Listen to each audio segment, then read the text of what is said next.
በሕይወታችሁ ውስጥ የሆነ ሰው አይናችሁን እያየ ፍጹም እውነት የሚመስል ነገር ነግሯችሁ በኋላ ግን ያ ሁሉ ነገር የተቆለለ የውሸት ማማ መሆኑን ስታውቁ ምን ተሰማችሁ? ምናልባትም በራሱ የማሰብ ችሎታ ላይ ጥርጣሬ ያድሮባችሁ ሊሆን ይችላል። ወይም ደግሞ እንዴት እንዲህ ሊያደርገኝ ቻለ ብለው ተገርመው ይሆናል። ነገር ግን እውነታው ያለው እዚህ ጋር ነው። ማንም ሰው ሊዋሽ ይችላል። ነገር ግን ጥቂቶች ብቻ ናቸው ውሸትን ወደ ስነ ጥበብ ደረጃ ቀይረው ሰዎችን አለምንም ጥርጣሬ የሚያሳምኑት። ዛሬ በዚህ ቪዲዮ ውስጥ የምንመለከተው ተራ ውሸቶችን ሳይሆን እነዚያን ዓለምን ያታለሉ፣ መንግስታትን ያናወጡና በሚሊዮኖች የሚቆጠር ገንዘብ ከሰዎች ኪስ ውስጥ በፈገግታ ያወጡ ፕሮፌሽናል ውሸታሞች የሚጠቀሙባቸውን 20 ምስጢራዊ ስልቶች ነው። እናም እስከ መጨረሻው አብራችሁን ከቆያችሁ ከፊት ለፊታችሁ ያለው ሰው እውነት እየተናገረ እንደሆነ ወይም በቃላት ድር እየተበተባችሁ እንደሆነ የምትለዩበትን ልዩ ጥበብ ታገኛላችሁ።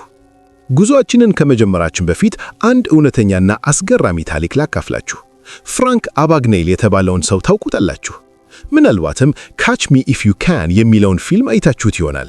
ይህ ሰው ገና በወጣትነቱ የፓይለት ልብስ ለብሶ የፓን አሜሪካን አየር መንገድ አብራሪ በመምሰል የዶክተርነት ሰርቲፊኬት ሳይኖረው በሆስፒታል ውስጥ እንደ ዋና ሐኪም በመስራት አልፎ ተርፎም እንደ ጠበቃ በመሆን ዓለምን ያስገረመ ሰው ነው።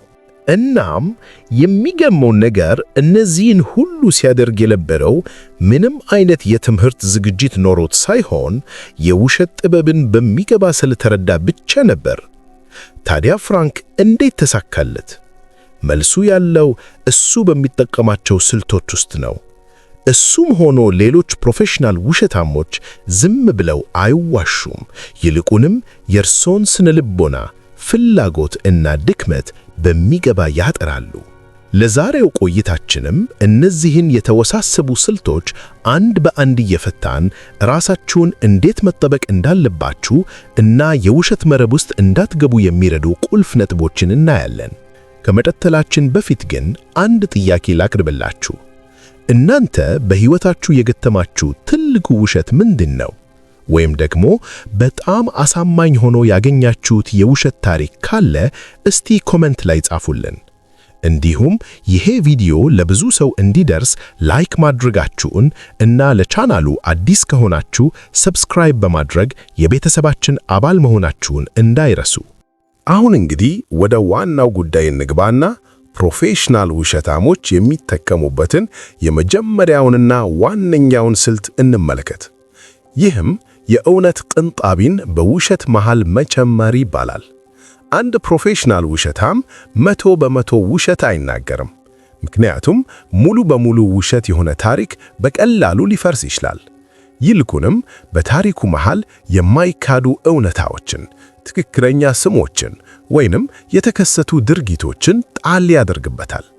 በዚህ ጊዜ የእርሶ አእምሮ እነዚያን እውነተኛ ነጥቦች ሲያረጋግጥ ቀሪውን የውሸት ታሪክ እንደ እውነት አድርጎ እንዲቀበለው ይገደዳል። ይህም ማለት ውሸቱ የእውነት ካባ ለብሶ እንዲቀርብላችሁ ያደርገዋል። ሁለተኛው ስልት ደግሞ ዝርዝር መረጃዎችን ማብዛት ነው። ብዙ ጊዜ ተራ ውሸታሞች ሲዋሹ ይንተባተባሉ ወይንም መረጃ ያጥራቸዋል። ፕሮፌሽናል ውሸታሞች ግን ተቃራኒውን ነው የሚያደርጉት። ታሪካቸውን እጅግ በጣም ብዙ በሆኑ ትናንሽና አላስፈላጊ ዝርዝሮች ያጥለቀልቁታል። ለምሳሌ ትናንት የት ነበርክ ተብለው ሲጠየቁ ካፌ ነበርኩ ከማለት ይልቅ ትናንትና ልክ በ10 ሰዓት ከሩብ ላይ በዛች ሰማያዊ ታክሲ ተሳፍሬ ፒያሳ ስደርስ ዝናብ መጣል ጀመረ። ከዚያም እዛ ጋር ጥግ ላይ ያለችው ካፌ ገባሁና አንድ ማኪያቶ አዝዤ ሳለ አሮጌ ጃኬት የለበሰ ሰውዬ አጠገቤ ተቀመጠ እያሉ ይቀጥላሉ። እነዚህ ዝርዝር መረጃዎች የእርሶ አእምሮ ታሪኩን በምናቡ እንዲስለው ያደርጉታል። እናም አእምሮአችን አንድን ነገር በምስል መሳል ከቻለ እንደ እውነት የመቀበል ዝንባሌው ከፍተኛ ነው። ምክንያቱም ይህን ሁሉ ዝርዝር ዝም ብሎ አይፈጥረውም ብለን ስለምናስብ ነው። ነገር ግን እውነታው እነዚህ ዝርዝሮች የእርሶን የማመዛዘን አቅም ለማደንዘዝ የተሰሉ ናቸው። ሶስተኛውና በጣም አደገኛው ስልት በራስ መተማመንና ስሜታዊ ቁጥጥር ነው። አንድ ፕሮፌሽናል ውሸታም ሲዋሽ አይኑን አያረገብግም፣ ድምፁ አይንቀጠቀጥም ወይም ላብ አይጠምቀውም። ይልቁንም እጅግ በጣም ረጋ ብሎ እና አይናችሁን ቀጥ ብሎ እያየ ይናገራል። እንዲያውም እናንተ ከጠረጠራችሁት እሱ ሊናደድ ወይም እንዴት እኔን ትጠራጠረኛለህ በሚል ስሜት አደገኛ ነገር ሊያደርግ ይችላል። ይህ ስልት የእናንተን በራስ መተማመን ሊያሳጠዋል። ምናልባት ተሳስቼ ይሆን ሰውየው እኮ በጣም እርግጠኛ ነው ብለው እንዲያስቡ ያደርጋቸዋል። ምክንያቱም እንደ ማህበረሰብ በራስ መተማመንን ከእውነት ጋር አያይዘን ስለምናይ ነው። ነገር ግን ፕሮፌሽናል ውሸታሞች ይህንን ስነ ልቦናዊ ክፍተት ጠንቅቀው ያውቁታል። እናም ውሸታቸውን እንደ ወንጌል ቃል አሳምነው እንዲሰብኳችሁ ይረዳቸዋል።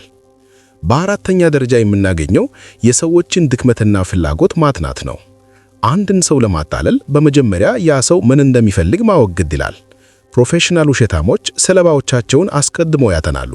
ምናልባት በገንዘብ ችግር ውስጥ ናችሁ? ወይስ የፍቅር አጋር እየፈለጋችሁ ነው? ወይስ ስኬታማ መሆን ትፈልጋላችሁ? ውሸታሙ የእርሶንን ትልቁን ፍላጎት ካወቀ በኋላ ውሸቱን ልክ የእርሶን ህልም ቁን ሊሆን እንደሆነ አድርጎ ያቀርብላቸዋል። በዚህ ጊዜ የእርሷ ፍላጎት አይኖን ስለሚጋርደው በምክንያታዊነት ማሰብ ያቆማል ነው። ውሸታሙ የሚላችሁን ሁሉ እንደ መልካም አጋጣሚ ይቆጥሩታል።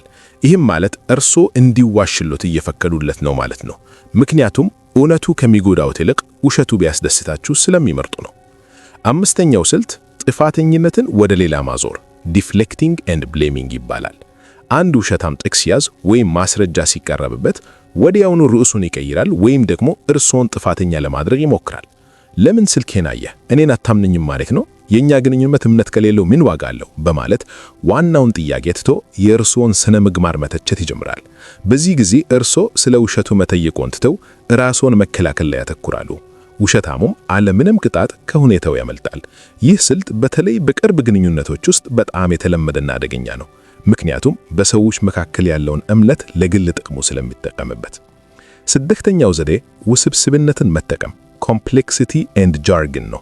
አንዳንድ ጊዜ ውሸታሞች የሚናገሩት ነገር እንዳይገባችሁ ሆን ብለው በጣም ውስብስብ ቃላትን፣ የቴክኒክ ቃላትን ወይም ሳይንሳዊ የሚመስሉ መረጃዎችን ይጠቀማሉ። ይህ ኢንቨስትመንት በኳንተም ኢኮኖሚክስ እና በብሎክቼን አልጎሪዝም ላይ የተመሰረተ ስለሆነ ትርፉ የተረጋገጠ ነው ቢሏችሁ ነገሩ ባይገባችሁም እንኳ ሰውየው ዕውቀት አለው፣ ነገሩም ጥልቅ ነው ብላችሁ ልታምኑ ትችላላችሁ። ፕሮፌሽናል ውሸታሞች የእርሶን ባለማወቅ ወይም ለመጠየቅ ማፈርን እንደ መሳሪያ ይጠቀሙበታል። አንድ ነገር በጣም ውስብስብና ግልጽ ካልሆነ ብዙ ጊዜ ውሸት የመሆን ዕድሉ ከፍተኛ ነው። ምክንያቱም እውነት ሁልጊዜም ቀላልና ግልጽ መሆን ትችላለች። ሰባተኛው ስልት ደግሞ ቀስ በቀስ ማስለመድ ይባላል። ማንም ሰው በአንድ ቀን ትልቅ ውሸት አይዋሽም። ይልቁንም በትናንሽና ጉዳት የሌላቸው በሚመስሉ ውሸቶች ይጀምራሉ። አንዴ ትንሿን ውሸት ከተቀበላችሁና ካመናችሁ ቀጣዩን ትንሽ ከበድ ያለ ውሸት ለማመን አእምሯችሁ ዝግጁ ይሆናል። ይህም ልክ እንደ የፈላ ውሃ ውስጥ ያለ እንቁራሪት ምሳሌ ነው። ውሃው ቀስ በቀስ ሲሞቅ እንቁራሪቱ ሳይታወቀው እንደሚቀቀለው ሁሉ እርሶም ቀስ በቀስ በውሸት መረብ ውስጥ ይተበተባሉ። መጨረሻ ላይ ትልቁ ውሸት ሲነገረዎት ያለምንም ጥርጣሬ ይቀበሉታል። ምክንያቱም ቀደም ብለው ለተቀበላችኋቸው ትናንሽ ውሸቶች እውነትነት ራሳችሁን ስላሳመኑ ነው። እስካሁን ከጠቀስናቸው ውስጥ እናንተን በብዛት የገጠማችሁ የትኛው ነው? አስተያየታችሁን በኮሜንት መስጫው ላይ አስፍሩልን። ቪዲዮንም ላይክ ማድረጋችሁን አትዘንጉ። አሁን ደግሞ ወደ ስምንተኛው ስልት እንሸጋገር። ይህ ስልት የባለስልጣን ወይም የባለሙያ ካባ መልበስ ይባላል። ፕሮፌሽናል ውሸታሞች ሰዎች ለዩኒፎርም፣ ለሰርቲፊኬት ወይም ለተባዋቂ ስሞች ያላቸውን አክብሮት ጠንቅቀው ያውቃሉ። አንድ ሰው የሐኪም ጋውን ለብሶ ወይም ውድ ልብስ ለብሶ መጥቶ አንድ ነገር ቢነግራችሁ ያለምንም ጥያቄ የማመን ዝንባሌያችሁ ይጨምራል። ምክንያቱም አእምሮአችን ይህ ሰው እዚህ ደረጃ ላይ ከደረሰ ሊዋሽ አይችልም የሚል የተሳሳተ ድምዳሜ ላይ ይደርሳል። ውሸታሞች ሆን ብለው ተባዋቂ ሰዎችን በስማቸው ይጠራሉ ወይም ደግሞ የሌላቸውን የሥራ ማዕረግ በመጥቀስ እናንተን ለማስፈራራትና ለማሰመን ይሞክራሉ። ዘጠነኛው ስልት ደግሞ ጊዜያዊ ጫናና መጣደስ መፍጠር ይባላል። አንድ ውሸታም እውነቱን እንድታመዛዝኑ ጊዜ ሊሰጣችሁ አይፈልግም። ስለዚህም ይህ አጋጣሚ አሁን ካልተጠቀምክበት ያልፋል ወይም በ10 ደቂቃ ውስጥ ካልወሰንክ ሌላ ሰው ይወስደዋል የሚሉ የጭንቀት ቃላትን ይጠቀማል። በዚህ ጊዜ የእርሶ አእምሮ ወደ መከላከል survival mode ውስጥ ይገባል። ይህም ማለት በምክንያት ከማሰብ ይልቅ በስሜት እንዲወስኑ ያደርጎታል።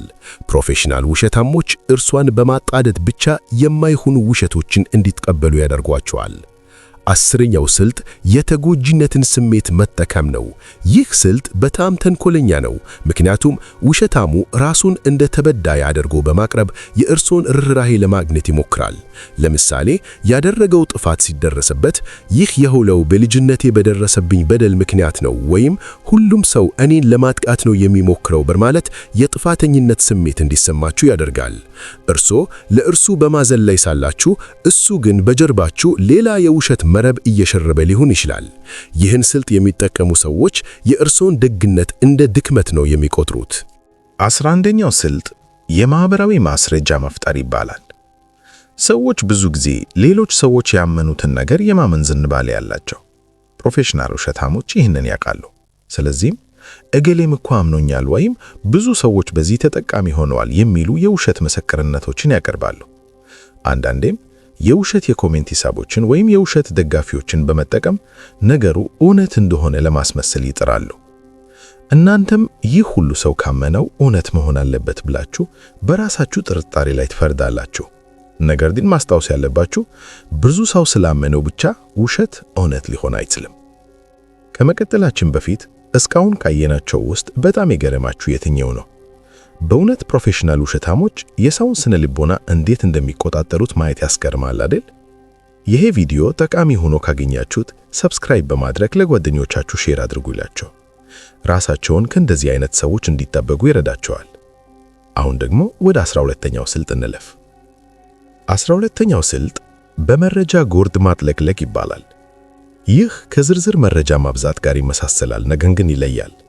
እዚህ ጋር ውሸታሙ እጅግ በጣም ብዙ ቁጥሮችን፣ ግራፎችንና መረጃዎችን ያቀርብላቸዋል። አይምሮአችሁ ያን ሁሉ መረጃ በአንድ ጊዜ ተንትኖ መጨረስ ስለማይችል ይደከማል። በዛ ድካም መሃል ውሸታሙ የፈለገውን የውሸት ድምዳሜ እንደ እውነት አድርጎ ያቀርብላቸዋል። እናንተም ለመከራከር አቅም ስለሚጣጣችሁ እሺ ብላችሁ ትቀበላላችሁ። ይህ ስልት በቢዝነስ ዓለምና በፖለቲካ ውስጥ በጣም የተለመደ ነው። 13ኛው ስልት የተገላቢጦሽ ስነ ልቦና ወይም ሪቨርስ ሳይኮሎጂ ነው። ፕሮፌሽናል ውሸታሞች አንዳንድ ጊዜ ካላመንከኝ መተው ትችላለህ፣ ምንም ግድ አይሰጠኝም፣ ወይም ይህ ዕድል ላንተ ላይሆን ይችላል፣ ምክንያቱም ለዚህ ብቁ አይደለህም ይሉታል። ይህ ንግግር የእርሶን ቁራዲ ይነካዋል። እንዴት ብቁ አይደለሁም እባላለሁ? ወይም ለምንድነው ግድ የማይሰጠው? እውነት ስለሚናገር መሆን አለበት ብለው እንዲያስቡ ያደርጋቸዋል። እርሶ ራስዎን ለማረጋገጥ ሲሉ ውሸታሙ የሚፈልገውን ነገር እንዲያደርጉ ይገፋፋቸዋል። ይህ በጣም ረቂቅና አደገኛ የማታለል ዘዴ ነው። 14ኛው ስልት የግል ምስጢር ማጋራት ፎልስ ቮልነራቢሊቲ ይባላል። አንድ ውሸታም የእርሶን እምነት ለማግኘት ሲል የሌለውን ወይም የማይጎዳውን ምስጢር እንደ ትልቅ ነገር ያካፍላችኋል። ይህን ለማንም ተናግሬ አላቅም በማለት ይጀምራል። እርሶም ይህ ሰው እንዲህ ያለውን ምስጢር ካካፈለኝ እኔን በጣም ያምነኛል፣ ስለዚህ እኔም ላምነው ይገባል ብለው ያስባሉ። ይህ የመቀባበል ሬሲፕሮኪቲ ስነ ልቦናዊ ሕግ ነው። እርሱ እምነቱን የሰጠውት መስሎ እርሱ እውነተኛ እምነታቸውን እንዲሰጡት ያደርገዋል። 15ኛው ስልት ጋዝ ላይቲንግ ይባላል። ይህ ምናልባት ከሁሉም የከፋው ስልት ሊሆን ይችላል። ውሸታሙ እውነታውን በመካድ የእርሶን የአይምሮ ጤንነት ወይም የማስታወሻ ችሎታ እንዲጠራጥሩ ያደርጋችኋል። ይህን አላልኩም፣ እየቃዠክ ነው ወይም ሁልጊዜ ነገሮችን ታጋንናለህ በማለት እርሶ ያያችሁትና የሰማችሁትን እውነት እንዲክዱ ይገፋፋችኋል። ይህ ስልት በረዥም ጊዜ ውስጥ ተጎጂው በራሱ ላይ እምነት እንዲያጣና ሙሉ በሙሉ ለውሸታሙ ላይ ጥያኔ እንዲሆን ያደርጋል። እስካሁን ያየናቸው 15 ስልቶች አስገራሚ ቢሆኑም አሁን ወደምንመለከታቸው የመጨረሻዎቹና እጅግ የረቀቁት ስልቶች ስንመጣ ግን ነገሩ ይበልጥ ያስፈራል። ምክንያቱም እነዚህ ስልቶች የሚከናወኑት በእውቀት ብቻ ሳይሆን የሰውን ልጅ መሰረታዊ ባህሪ በምግባብ በመረዳት ላይ ተመስርተው ነው። 16ኛው ስልት መስታወት መሆን ወይም ሚረሪንግ ኤንድ ራፖርት ቢልዲንግ ይባላል። ፕሮፌሽናል ውሸታሞች የእርሶን የሰውነት ቋንቋ፣ የንግግር ፍጥነት፣ አልፎ ተርፎም የሚጠቀሙባቸውን ቃላት ልክ እንደ መስታወት መልሰው ያንጸባርቃሉ። ይህን የሚያደርጉት እርሶ ሳያውቁት ይህ ሰው ልክ እንደኔ ነው፣ ስለዚህ ላምነው እችላለሁ የሚል ስሜት እንዲያድርቦት ለማድረግ ነው። ሰው ሁልጊዜም ራሱን የሚመስልን ሰው የመተማመን ፍላጎት አለው። እናም ውሸታሞች ይህንን የተፈጥሮ ፍላጎታቸውን እንደ ትልቅ የመግቢያ በር ይጠቀሙበታል። 17ኛው ስልት ጥያቄን በጥያቄ መመለስ ነው። አንድ ፕሮፌሽናል ውሸታም መልስ ሊሰጠው የማይፈልገው ጥያቄ ሲቀርብለት ጊዜ ለመግዛት ወይም ጥያቄውን ለማስቀየር ሌላ ጥያቄ ይወረውረባቸዋል። ለምሳሌ ትላንት ማታ የት ነበርክ ብለው ሲጠይቁት ለምንድን ነው ይሄን መጠየቅ ያስፈለገህ? ጥርጣሬ ያለብህ ማለት ነው ብሎ ይመልስላቸዋል። በዚህ ጊዜ እናንተ ስለ እሱ ቦታ ማወቅ ትታችሁ ለምን እንደጠየቃችሁ ማብራራት ትጀምራላችሁ። ይህ ስልት የእውነትን ፍላጎት አቅጣጫ በማስቀየር ውሸታሙ አዲስ የታሪክ መስመር እንዲፈትር ሰፊ ዕድል ይሰጠዋል። 18ኛው ስልት ጥቃቅን ስህተቶችን ሆን ብሎ መስራት planned imperfection ይባላል። ይህ በጣም የሚገርም ስልት ነው። ፕሮፌሽናል ውሸታሞች ታሪካቸው ፍጹም ሆኖ ከቀረበ ተአማኒነት ሊያጣ እንደሚችል ያውቃሉ። ስለዚህ ሆን ብለው በጣም ትንሽና ምንም ትርጉም የሌላት ስህተት በንግግራቸው መሃል ይሰራሉ። ከዚያም ወዲያውኑ ራሳቸውን ያርማሉ። አረ ይቅርታ፣ ሰኞ ሳይሆን ማክሰኞ ነበር ይላሉ። ይህ ተግባር በእርሶ አይምሮ ውስጥ ይህ ሰው ስህተቱን ለማረም የሚጨነቅ ከሆነ እውነተኛ ነው የሚል ምስል ይፈጥራል። እንዲያውም አንዳንዴ ሆን ብለው ይንተባተባሉ ወይም ይረሳሉ። ይህ ሁሉ ግን እውነተኛ ለመምሰል የታሰበበት ትወና ብቻ ሊሆን ይችላል።